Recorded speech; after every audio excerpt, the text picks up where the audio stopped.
Hello, everyone. My name is Angela DiDavo. I'm the artistic director here at Auburn Public Theater, here in my house, but from theoretical Auburn Public Theater. Thanks for joining us tonight, and I hope you will help me welcome my dear friend, and maybe some of you know her from a few short weeks ago here on our quarantine sessions, the one and only Joanne O'Connor. Hi, everybody. Hi, Angela. Welcome back. Thank you. Thank you. I'm so glad to be here. Hello. And look at you. You're all dressed up. You look fabulous. It's Saturday night. We're going to talk about weddings. And, you know, I haven't put on makeup since the last time we talked. But I am, let me just get this here. I am wearing the fancy shoes. Beautiful. but I'm not wearing Spanx. The things we get away with in quarantine. Right. So we're here to talk about the fact that it's June. You're a wedding planner in New York City. And I'm assuming June is your busiest month as a wedding planner, or was your busiest month as a wedding planner. What happened to all those bookings? They postponed. I mean, what else are they going to do? Some did a Zoom wedding. You know, we've seen those. Those are popular. But actually, I've been meaning to tell you, I have one of my clients is doing a drive-in wedding. So that's kind of fun. And or they're just doing a small gathering on a Zoom and planning a party for 2021. But I will tell you that I'm going to say like 2 years ago, starting 2 years ago, everybody wanted 2020. I want to get married in 2020. I want June 2020. I want May 2020. I need October 2020. And for us in the wedding business, I guess here and probably everywhere in this country, it was a boom year. And no, it's not. But the upside of it, I was thinking, you know, if you got a, this is kind of nasty, but if you got a save the date card in like November for a wedding, like maybe today for June 6th, and you really didn't want to go to that wedding, well, now you don't have to. Silver linings. Right. So I guess it'll be about 2021. Right. Okay. So always next year. Mm-hmm. But still, it has to be kind of sad for the brides, right?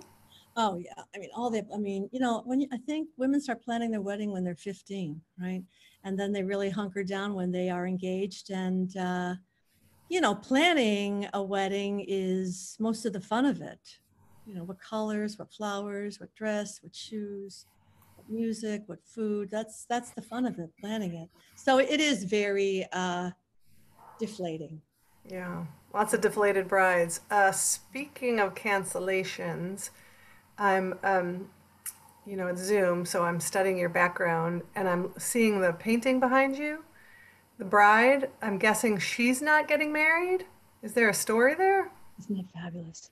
It's such a fabulous painting. That is, yeah. When you first look at it, you go, "Oh my God, that is so sad. It is so awful." The bride has been stood up. But if you give it a few minutes and you let it sink in, actually, everything's quite fine because she's standing tall. She may have, quote, lost face, but if their dad next to her, sitting next to her, he's kind of okay with it. And the mom is not really. But on the far right, you can see a guy, maybe he's her brother. He's got a smile on. So I think obviously she's done the right thing. Maybe she sent him away. I don't know. I don't know. But I think the whole point is that everything's going to be okay. She's still standing. She's still standing. Can you tell us anything about the artist? Well, yes, I can. Let me see my notes here. Um, Actually, I really don't even need my notes. This is a painting by Betty Essman. And Betty Essman was from Brooklyn, and she was born in 1904. But upstate New York, she went to Syracuse University School of Fine Arts. In the, she was born in 1904. She probably went like in the late teens. And then in the 20s, she moved to Greenwich Village. And she was with that very happening art crowd, which was part of the Federal Art Project, which was part of the WPA, which, if those who might not know this, these were artists that were commissioned by the government to create public art, sculpture and murals. And within this group, you had like a young Jackson Pollock, a young Stuart Davis, John Sloan was probably a little older. I think Grant Wood, I'd have to double check on that, but I think Grant Wood, and of course, Betty Essman. But there were many artists who, did public art, and that's how they made their living. And this was during the 30s and the 40s. Yeah, I just love this painting. I just love this painting. So in real life, have you ever had a groom not show up? Like the guy in the painting not show up? Not show up. Actually, no, I've never had a groom not show up. I have had brides really late, but a groom not show up. But you know what I have had, Angela? I have had that, and this is a couple of times, that late Friday night phone call from the bride. It's usually from the bride, and telling me that that there wouldn't be a ceremony tomorrow, just a party for her friends and her family. But I have had two grooms who have bolted, run, like right before the ceremony. And I had one guy, he said, "I'm out of here." And there he went. I'm like, "Oh no." And the other one, years later at another venue, he just had a screaming meltdown and he ran. And but they both came back, and they were brought back by their groomsmen. But in each case, I think they should have kept running. What was that? Did you ever see that movie, Crossing Delancey? Yeah, sure. With, oh shit, what's her name? Amy Irving, Peter Riegert. And then there's Sylvia Miles, who plays the matchmaker, the Yenta. And the match is, in the beginning of the movie, or the middle of the movie, it's not really working out. And she says, "Sometimes it fits, sometimes it don't." What? There you have it. Sometimes it fits, sometimes it don't. So, Joanne, you're a wedding planner. You've helped hundreds and hundreds, I don't know, maybe even thousands of people. I think thousands. Thousands. Oh, You've seen it all, thousands. But you've never been married yourself, is that right? Let me check my notes here. Correct. That is correct. I have never been married. Yeah. Well, I don't think I missed the boat. I just got on a different boat. But would you believe I get these? I just started getting these this year. These junk emails from silver singles. You have this to look forward to. But I was on Match for a while. You know, I always ask my brides, where did you meet? And they never want to say, but I would say 90% of them meet online. But I was on Match for a while thinking, it's so much work, but I found my dentist there. I'm like, oh my God. Yeah. But I was engaged once. I mean, kind of, sort of. Or I don't know, maybe I really wasn't. I don't know. I thought we were in love. Every day he asked me to marry him. Every day I said yes. I mean, we looked at apartments. We had a venue on hold. We had a date, October 20th, 1990, 10/20/90.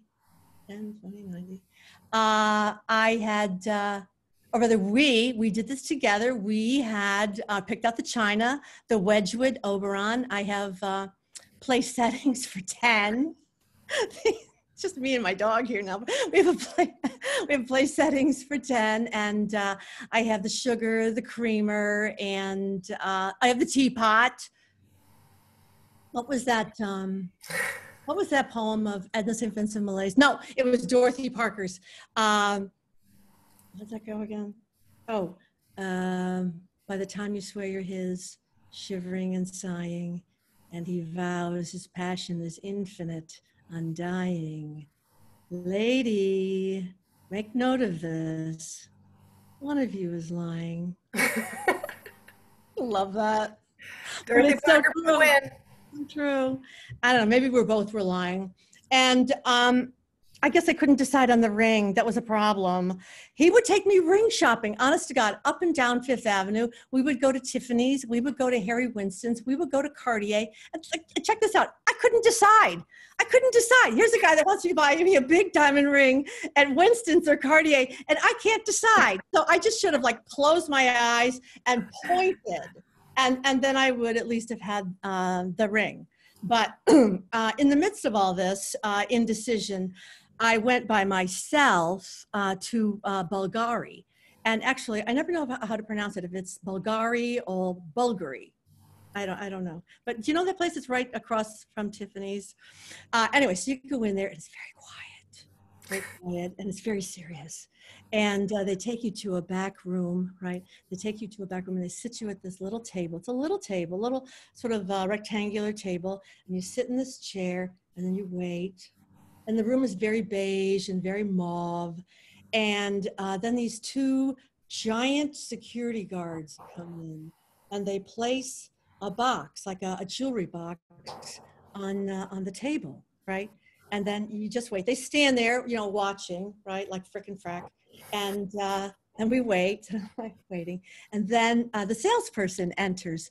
So, oh my God. So she comes in, I swear to God, she comes in and she looks like, what's her name? The Baroness from, The Sound of Music. You remember that one that hated Maria? Anyway, so she comes in and she sits down, and she congratulates me on my engagement. And, okay. And then she says to me, so darling, where have you been looking for the ring? So, I told her, I've been to Harry Winston's, I've been to, Cartier, and I've been to Tiffany's. And you know what she says? Ah, Tiffany's! It's a shopping mall. Not for you. I swear to God. Here's the kicker. I believed her. I love Tiffany's. Actually, one of my favorite places in New York City is the 6th floor at Tiffany's. Probably not a place people who are visiting New York go to, but the 6th floor is the repair room. And years ago, I got a Tiffany watch from a client. She drove me nuts. She drove me completely bananas, and she knew she did. And she gave me, actually, here it is right here, this Tiffany watch. And whenever it needs a battery, I take it to the repair room. So on the 6th floor, Tiffany. So when you go up there, very quiet. beautiful upholstered furniture, and the best bathroom in the city of New York, best public bathroom in the city of New York. And it's true. And then the windows, if you go over to the windows, they're designed so that the window has a very specific view that when you look out, again, it's New York City, but all you see out of that Tiffany window is the mansard roof of Bergdorf Goodman, the, circling to the sky spires of the Plaza Hotel, and the treetops of Central Park and the horizon. So it's very dreamy and like a fairy tale. And then, you're just sitting there in that lovely chair, and then someone comes up softly to you and says, "Would Madam like a cup of tea?" I mean, look, I know I could probably get the battery for my watch fixed anywhere, but I always take it to Tiffany's. Yeah, who wouldn't? So fabulous. Yeah. How did you get into the wedding planning business anyway? Oh, how did I get in? It just fell in my lap.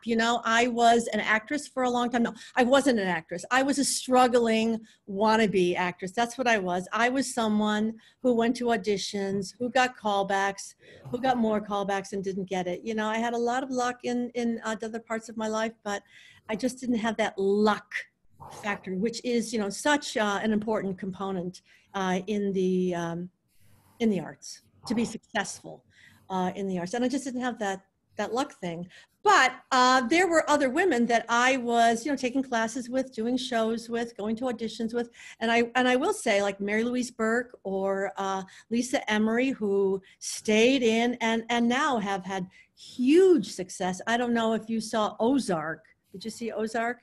Yeah, well, they were both in Ozark. Mary Louise played the psychiatrist that was taking money on the side, and and Lisa played, oh God, not that crazy woman who had the baby, the older woman who looked like a hag, but really doesn't look like a hag. She's absolutely beautiful. And she is so sweet. So I'm really happy for them. They stuck it out and they're both doing well, but yeah, I had to get out of here. But I was rather out of there. I know this is sort of a forecast. I was cast in 2 productions of Our Town, right? And each time they cast me as Mrs. Soames, the woman who cries at the wedding. Don't know why I do, but I always cry at a wedding. The New Hampshire accent is terrible, but I just had to get out, and I needed my hands on the steering wheel and my foot on the gas, and I was just done. And actually, doing these weddings was like doing a show. So I had the same fulfillment, and I was getting paid. So I could actually, pay the rent and buy a pair of shoes. So that was You have fabulous shoes, by the way. Among other fabulous things about you. Whenever I think of weddings, from the time I was a small kid, my mom was a stay-at-home mom. But when she and my dad would go out to weddings, of course, she would get dressed up and put on jewelry and makeup and perfume, always perfume. And then she would always come home. I mean, we didn't know this till the next morning because the babysitter put us to bed, right? But there would always be a little plate of Italian wedding cookies that my mom would sneak out of the wedding. She must have had like the big Italian purse or whatever, right? Like, what was she doing with this? Or maybe they gave out saran wrap, I don't know. But she would always come home with this like little treasure. So whenever I found out my parents were getting invited to a wedding, it was like, wedding cookies. Oh, I love that. I love that. I always make doggy bags to go. I always ask, do you want a doggy bag? Yeah, it's so good to bring those things home. Yeah. My grandmother, who lived in, I got to tell you about my grandmother. My grandmother lived in Hornell, New York, and she lived right next door to a church. Her house was right next door to a church. There was like a little alley in between, just a little sliver of an alley. So here's her house, and there's this church. And it seems like the bells were always ringing in that church. It was a Baptist church, I think. And if we were visiting, and we used to go there, a couple times a year, but if we were visiting and if we were the kids, all the girls, the cousins, my sister and the cousins, we would be sitting out on the front steps, playing stone school. But if we were lucky and if we were there on a Saturday, and I remember this so well, you might see a bride walking from her house to the church with her bridal party, and she'd be at the end with her dad. And I just love that. I just love that.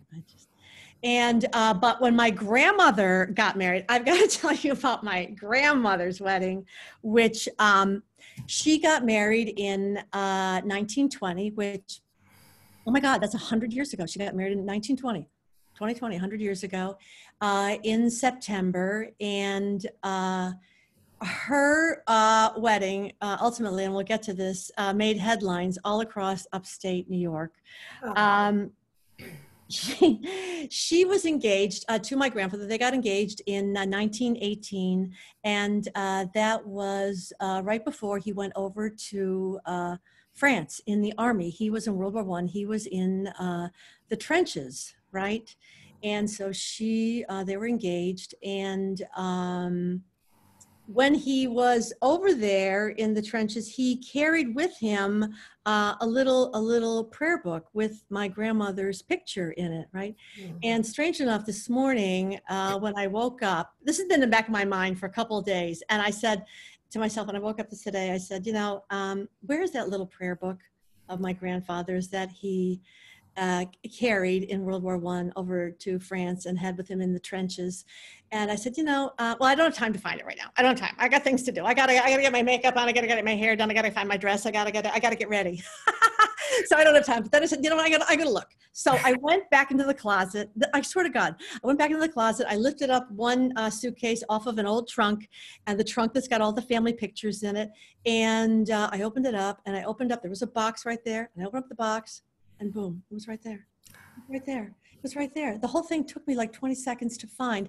And I want to show this. Can I show this? Yeah, we want to see it. This is it. This is the little prayer book that my grandfather carried during World War I over in France. And he was in some big battles over there. Some famous battle that happened on September 29th.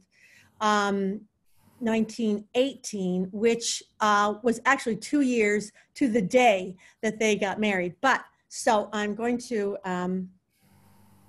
so I'm going to open it up here, right? So you can see, can you see? That is can you see that? That's my grandmother's picture. And here are his prayers, his Our Father, his Hail Mary, his act of contrition. But, oh my God, you're not going to believe this. I'm not going to believe this. Sometimes you discover things that have been hidden for like forever. Are you ready? Okay. So here it is. So I'm like, okay, so I'm looking at that. Look at, there's my grandmother. She's next to, like, I don't know, it's like an old thermometer there or something. Can we all see this? So I'm like, wondering, well, there's something else in here, right? There's something else in here. And I'm like, I don't want to break anything or rip anything. But so I find this little card, right? See this little card? Yeah. And it says, in case of accident or severe illness, notify nearest Catholic priest. My name is Leo O'Connor. I'm from Wellsville, New York. And please notify my mother, Mrs. Timothy O'Connor, in Wellsville in the USA. Don't you love that? So it hasn't been out of here in 100 years. So I'm going to put it back in. And so anyway, so he comes back from World War I in the trenches, survives these horrible battles, and they get married. And they get married, are you ready for this? 8 o'clock in the morning. 8 o'clock in the morning at a church called St. Anne's, which is in Hornell. And right after the ceremony, and this is what made the news, headlines upstate, they had a friend who was in the police department, and he took out some handcuffs and he handcuffed the bride and groom together so that they would never be apart, as a joke. So she had to, or rather they had to go to their wedding breakfast reception handcuffed, right? So I actually, this easily came out of a scrapbook today. So I also have a picture. Can you see that? You see that? That is my grandmother, now Anita Feely O'Connor, with Leo O'Connor handcuffed at their wedding breakfast. Is that a metaphor, do you think, the handcuffs? Or Well, yeah, so that I guess they were always together. I guess they were pretty devoted to each other. So, yeah, so they can't get, so you know where this is going. They lose the key. They lose the key. They can't, oh yeah, they can't find the key. And so now they missed the 10:30 in the morning train to Niagara Falls, right? And this made, like I said, headlines, across the state. But I don't have the original. I got this a long time ago, but it says, this is the headlines: popular young folk married, prank makes them, can you see this okay? Prank makes them miss train, but took it pleasantly. Don't you love that? So they missed the morning train, and then they had to take the evening train to Niagara Falls. Wow, 1920, Niagara Falls, taking the train to your honeymoon. So romantic. Let's take a trip to Niagara. This time we'll look at the falls. I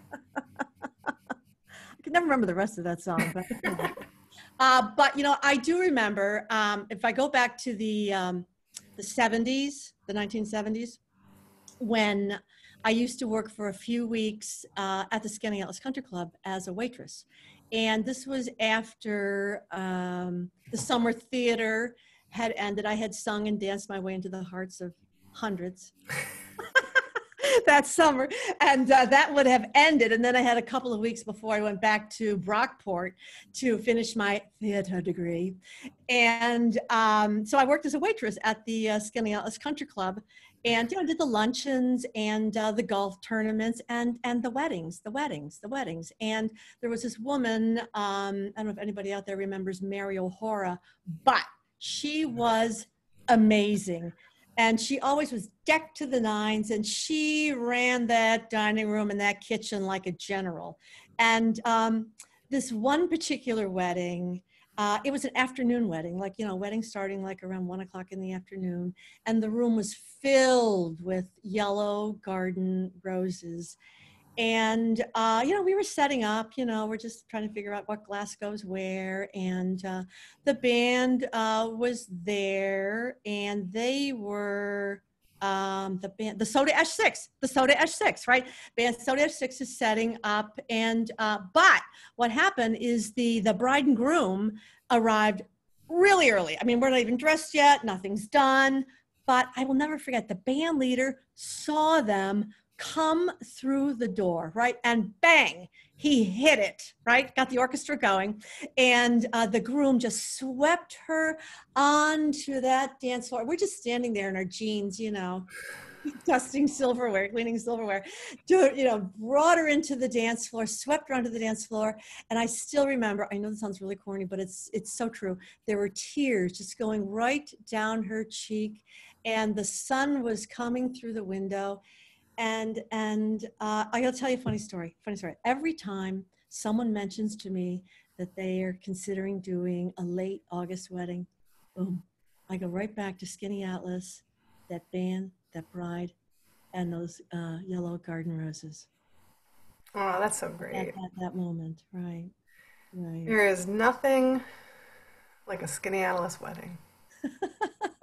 Maybe one day, you never know. You never know. You never know.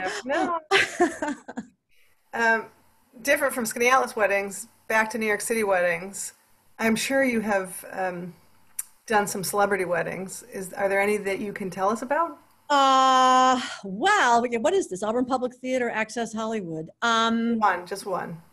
Just one celebrity wedding. Well, actually, yes, I did. Are you ready? I did.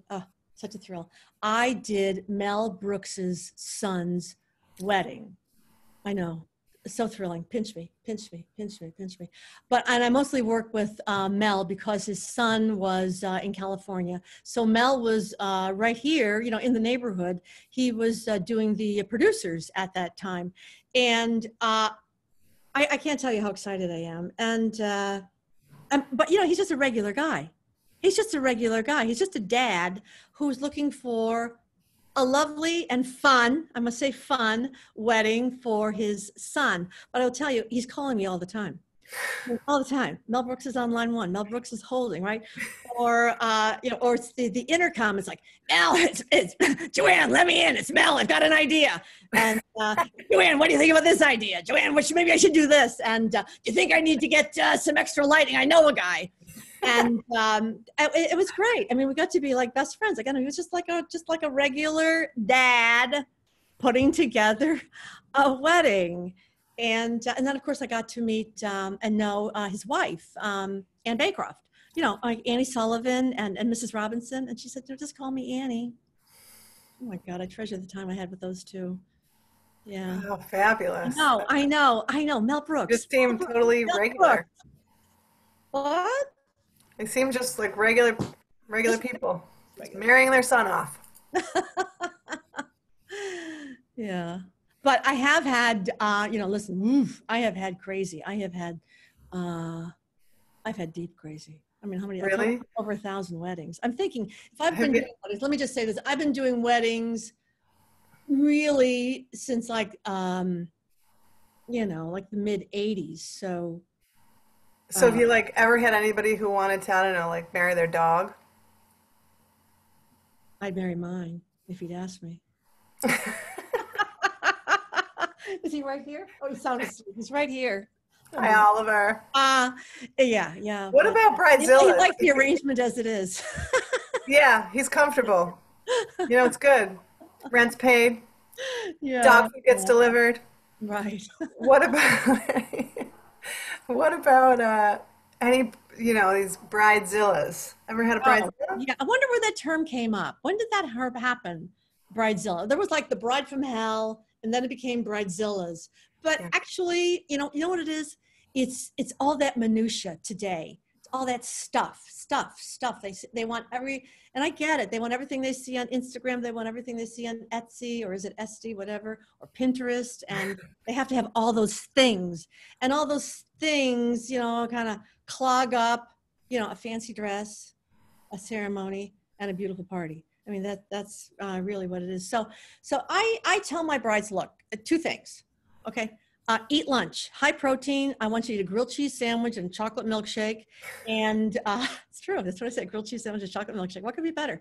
And wear comfortable shoes, because, and I say this all the time, nobody is looking at your feet. Do they listen to me? Sometimes.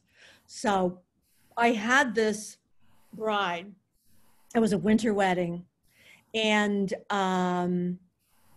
she shows up with those Manolos, like Sarah Jessica Parker had at her wedding, that movie with the Sex and the City. That movie have a title? I can't remember. Just Sex and the City, the wedding movie.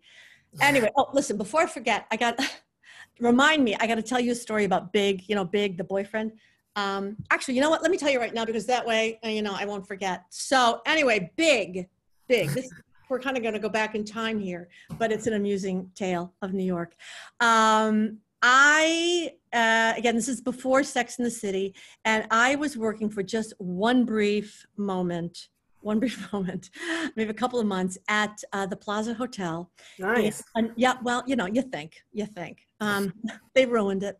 Anyway, the Plaza Hotel, but in the cellar of the Plaza Hotel, where there was a new nightclub called Gauguin, which was named after the painter, the tropical painter Gauguin. And actually, the club was pretty groovy. It was pretty hip. It was pretty groovy. I mean, it was a place to be that time. And this is the same site as same space as where Trader Vic's was. If that means anything to anybody. So anyway, so I'm at my little desk, my little groovy little nightclub in the cellar of the Plaza Hotel. But, I was so excited about taking that job, because I said, oh my God, I'm working at the Plaza Hotel. It's right across the street from Central Park. I can eat my lunch in the Central Park every day. Yeah, I ate my lunch once the day that I quit was the only day that I ever ate my lunch in Central Park. But okay, back to the back. I was sitting at my desk. Okay, and Chris Noth plays Big, right? This is before Big, but this is when he was doing Law and Order, and I didn't really watch Law and Order, and I think I was the only person in America who wasn't watching Law and Order, so I didn't really know who he was. So I'm sitting there at my desk, and this guy is standing in front of me, and I look up, right? I look up, and I'm like, and I said to him, I swear to God, I said, "Oh my God, you are so handsome. Are you a movie star?" And you know what he said to me? He said to me, "As a matter of fact, I am." He was so handsome, and he still is. But check this out. He was planning a birthday party for his mother. No. I love that. Yes. Love that. Yeah. Love. Oh, now I've totally lost my train of thought. Oh, the shoes, right? Okay, the bride from the winter who showed up with those Manolos that were killing her.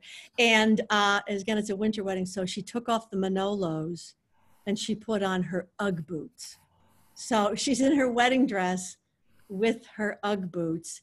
And here's the kicker. I wanted to take a picture. I wanted to take a picture so badly, but I thought, ew, that'd be so rude, right? And then I realized I don't need to take a picture. I'll never forget this, right? So now, like, what was I talking about? The crazy weddings? Crazy weddings. Yes. Well, that was the title of our show, the wacky, the wild, the wonderful. So I guess this is the wacky. Well,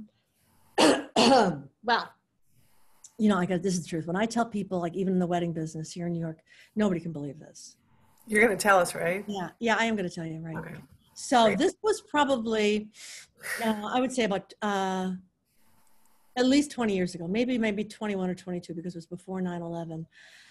Which was such a different world. Anyway, it was a summer wedding and July, and those are always the worst, because, especially in New York, because there's no one here. There's no one here in the city of New York, and it's always so freaking hot and dusty and dirty, and if there's a heat wave, which there was, they always sneer at you and blame you for that. Like, when's it going to end? I'm like, I don't know.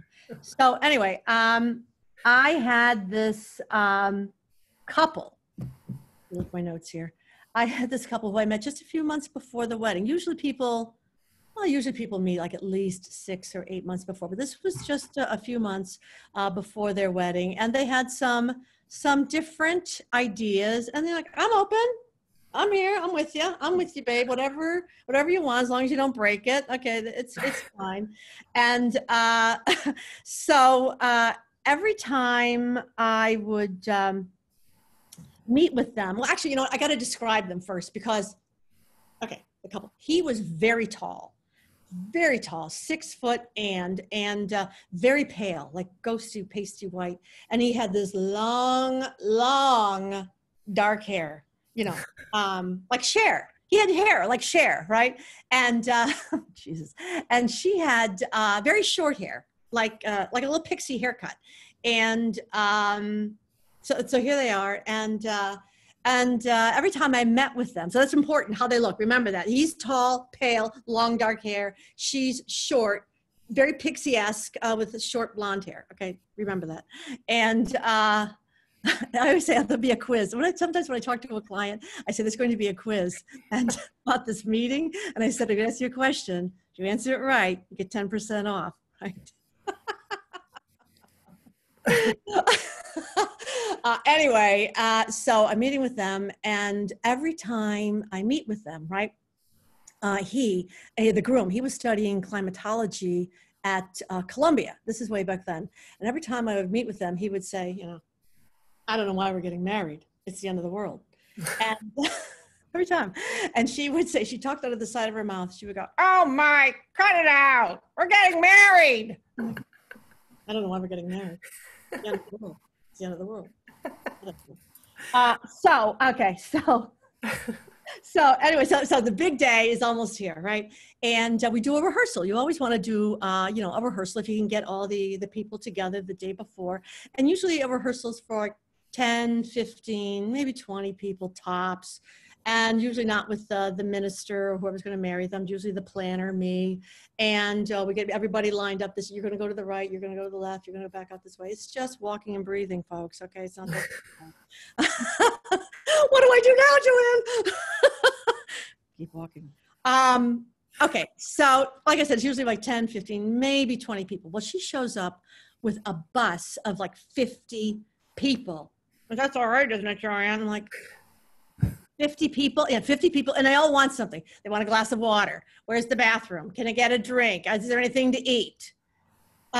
Anyway, and this cousin of hers was drunk. This is the day before the wedding. I mean, he's already Giovanni gone. So if we jump ahead to the next day, right before the ceremony, clunk, he goes on the floor. He's passed out, cold. I mean, we can't wake him up. And the bridal party's ready to go down the aisle. So, I've got to get up. We can't wake him up. So I got to call 911. We have to put the ceremony on the pause button. The ambulance comes, they take him away, and the wedding, the ceremony is going to begin. But I got to go back just a little bit here to when the two of them arrived that afternoon, because this is before the guests arrived, right? And when they arrived, I said, I couldn't figure it out. Something was so wrong, so different. I'm like, what's going on here? Okay, ready? The groom with the long dark hair has shaved it all off. He's gone egghead, totally bald. So here he is, like, he's white as a ghost, totally bald. And then he's in like white tails. Okay. And then she's got this long curly wig, right? This long, big curly wig. And her dress is, it's like a country lacy dress, with these long lacy sleeves. Remember, I told you it's 120 degrees outside. Long lacy sleeves and this high, probably very itchy, lacy collar, right? I'm like, she looked like Loretta Lynn, right? Okay, so okay. And then she's got this great big, blue sash. Don't forget that blue sash, right? So she looks like a country western singer. I don't know what he looks like, but I told you what he looks like. So now, okay. The concept for the ceremony was about all of the baggage that we bring into a marriage, right? Can you imagine the baggage I would have today? Okay. Stuff you'd have to listen to, right? Okay, the baggage that you bring into a marriage, right? And they took that literally. And when he went down the aisle, remember after the cousin was taken away in the ambulance, when he went down the aisle, he had this little box. It was about the size of a half a dozen eggs, right?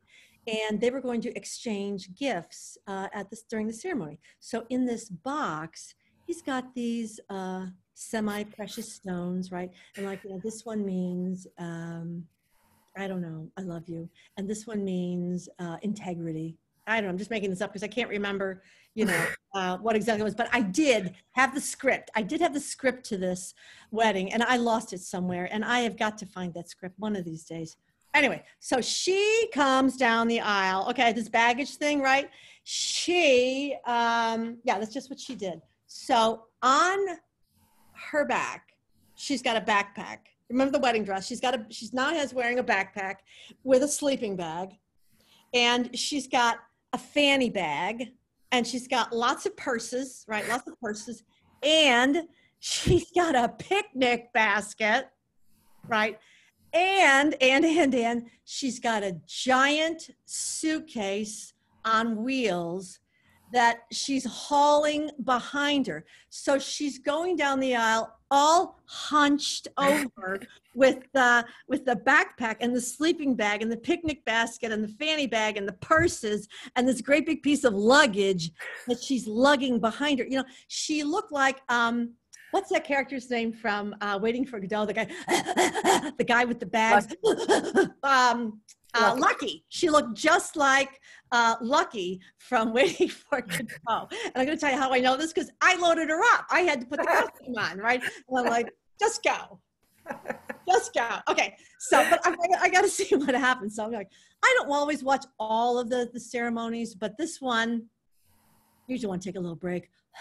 I have to get them down the aisle, shut the door. I'm like, so anyway, so she goes down the aisle, and then when she gets down there, she takes off the backpack and the sleeping bag and all the purses and the big suitcase. She left the fanny bag on. I don't know if that means she's in control of the money or what, but she left the fanny bag on. So she gets down there, and he gives her like whatever stone, meaning we'll never be lonely or whatever. And she goes into one of her bags and she pulls out this canister, right? And she hands it to him, and he opens it up, and it's what? Snake in the can! Oh, snake in the can! Surprise! It went all over the place. And she said that was to keep surprise in their marriage. Okay. Right? Okay. And then she went to the fanny bag, and she handed him some sand dollars, because, money doesn't mean anything, really. So. But the big suitcase, the giant suitcase, right? The big suitcase, right? So she goes around to that, and she unzips it, unzips the suitcase, and she pulls out this giant clear plastic bag that is full of torn pieces of bread, right? Which she hands this giant bag of torn pieces of bread. Why, you ask? Why? Because if he loses his way in the marriage, like Hansel and Gretel, he'll find his way back. Okay, we're not even at the cocktail hour yet. We haven't had a drink yet. So let me get to the cocktail hour. If I had a nickel for each time someone asks me how long the cocktail hour is. Okay, I'm just gonna jump ahead to the cake cutting, which I think of as, it's all kind of a blur. The cake cutting, which I think of as Act 2, Scene 3. So at the cake cutting, this is special, they want to go back to the Garden of Eden. Don't we all, right?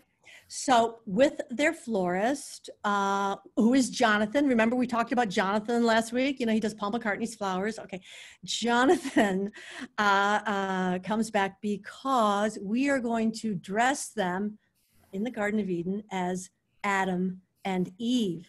Come on, Joanne, Jonathan says to me. So I can't make this up. So we go to the dressing room, right? And I help her get out of that itchy, lacy, wedding gown, right? And Jonathan helps him get out of the white tails. And together we help them apply these little tropical leaves, Fig leaves?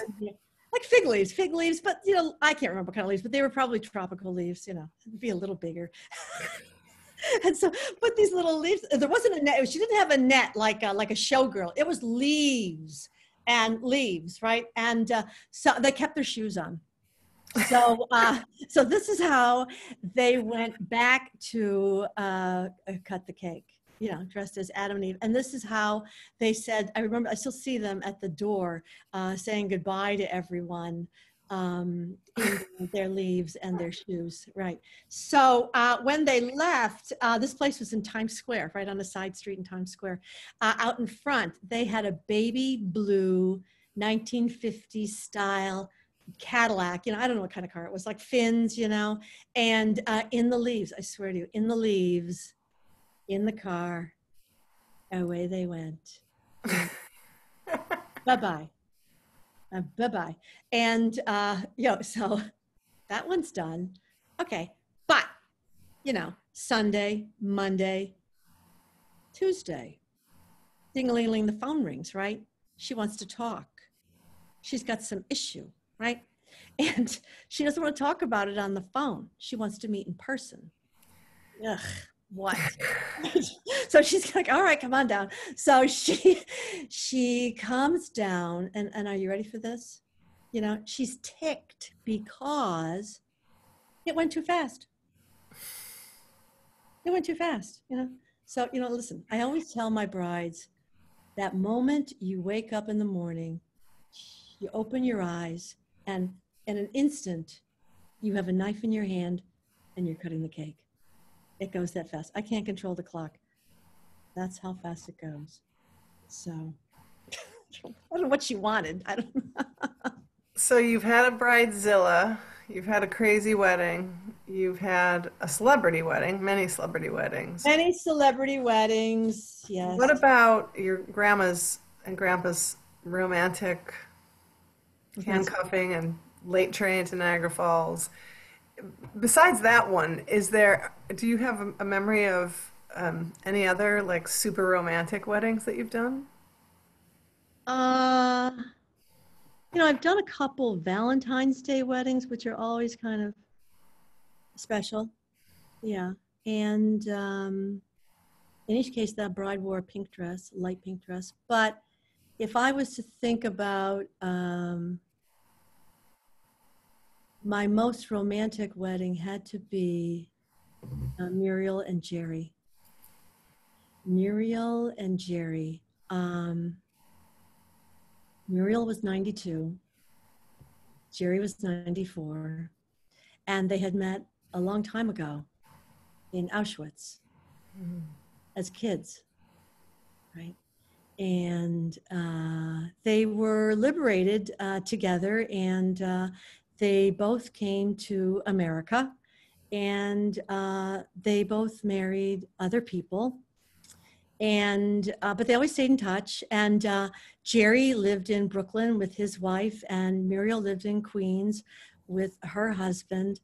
But when their spouses died, I mean, they were there for each other. And, then they were getting married, right? And oh my God, I get to do their wedding, right? And the day of the wedding, it had to be late spring or early summer. It wasn't late summer because they were getting married outside out on a deck and on the second floor of a venue where there wasn't an elevator. So Jerry's already here. He's upstairs out on the deck waiting. And I'm in the lobby waiting for Muriel, right? And she bursts into the front door and she says, "Joanne, I'm getting married today." And at 92. And she looked just beautiful. She was wearing a soft blue dress with a little jacket and pumps, not flats, right? Pumps. And I know, 92. And she, in pumps at 92 years old, she dashed those stairs to marry Jerry. And when the ceremony was over, actually, this is a good thing. When the ceremony was over, she asked me, and what all of my brides ask me after their ceremonies, they say, "Joanne, what do I do now?" And I told her what I tell all of my brides. I don't know. Just put one foot in front of the other and keep going forward. Great life advice. I know, 92. For any milestone. I know. Muriel and Jerry, what a great story. And the beat goes on. The beat goes on. So 92, there's hope. I got lots of time. There's tons of hope. You too. We hope bats last. Right. So man, this has been what a treat to hear about some of your weddings, June weddings, July weddings, August weddings, summer weddings. What time is it? Is it 8 o'clock? Let me see. It's 7:54. Okay. That's good, right? We made it just in time. We have an hour. We're good. We made it. So I'm just wondering, you're all dressed up. You look fabulous. What are you going to do now? Well, if it's 7:54, I have a 6 minutes till curfew here in New York. So we can't go outside after 8 o'clock, we have a big siren that comes on. But I will tell you, I'm going to, quite frankly, immediately have a glass of Finger Lakes dry Riesling.